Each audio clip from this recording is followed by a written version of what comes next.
Well, I think the main problem with the office of the Attorney General at the moment is the fusion between his role to advise the government on legal affairs and the discretionary power that he has on prosecution. So when you mix the two together, you get a situation where the Attorney General, who is advising the government, also has complete discretion on whether or not to charge someone, and there's a big conflict of interest if that someone is someone from the government.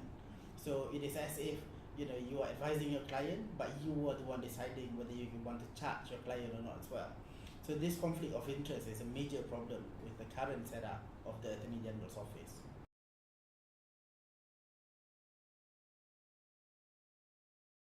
Well, I think we need to take the two roles apart. The Attorney General should continue being the chief advisor to the government on legal affairs, the chief legal advisor to the government. But we need to take away the function of the public prosecutor from the Attorney General. So I think we need to create a new office, which is the Office of Public Prosecutor, who will have complete discretion to decide whether or not to prosecute someone. The Attorney General can continue doing his job to advise the government. So we need to separate the two roles.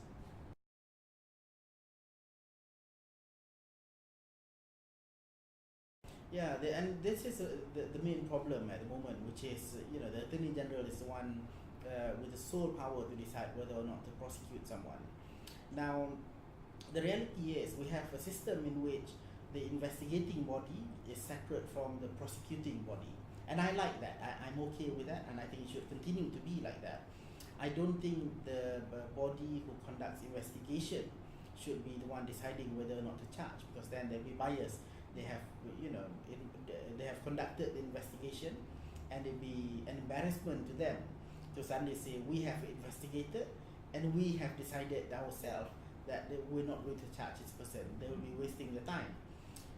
So I think it should continue to be two separate bodies. But at the moment, what's happening is the Malaysian Anti-Corruption Commission, the police force, and all the investigating bodies that we have in the country all submit their files to the Attorney General.